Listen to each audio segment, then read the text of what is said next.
Hi there, my name is Jerry Hawke and I'm a lecturer in philosophy here at Aberdeen, and I'm here today to introduce you to a level 2 course which I'm coordinating entitled What We Are, Mind in the Physical World. Scientific study of the human mind has been extremely successful. Work in psychology and neuroscience has greatly increased our understanding of such mental phenomena as perception, memory, learning and language development, to name but a few. Philosophy does not question the power and success of the empirical study of the mind. In fact, the majority of contemporary philosophers think mental life is fundamentally a result of the physical states of our brain, body, and environment. As a result, they think the best way to learn about the human mind is through the scientific study of these physical states. However, philosophers have also highlighted certain characteristics of the mind which are difficult to fit into a scientific worldview. We will focus on 3 such characteristics in this course. The first characteristic is sometimes referred to as phenomenal consciousness, or what it's like to be in a particular mental state. Philosophers have pointed out that one could understand all the physical facts that underpin a particular mental state and still not understand what it's like to be in that mental state. For example, someone might have complete knowledge of the physical workings of the human visual system, but because they are colourblind, not know what it is like to experience the colour red. The second characteristic is really a set of sophisticated psychological abilities, referred to under the heading of personhood.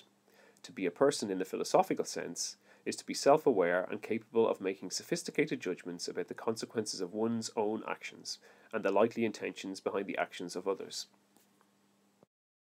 Philosophers have argued that there are serious problems with identifying persons with either biological or psychological entities.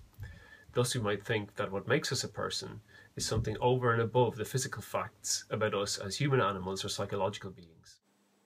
The final topic we will cover is that of free will, or our ability to control and thus be held responsible for our own actions.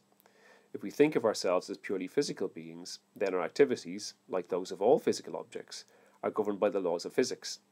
But of course we have no control over the nature of these laws, nor can we do anything to overrule or break them. If we are so governed, then it seems that these laws control our actions. But we think we are free to choose what we do, and that we should be held responsible for these choices.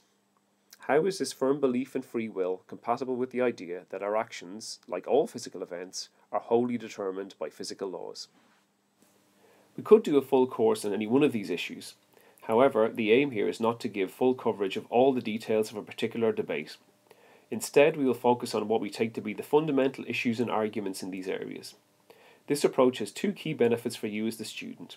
Firstly, focus on the nature and structure of specific arguments will allow you to think deeply and in a focused manner about topics which really matter beyond the classroom.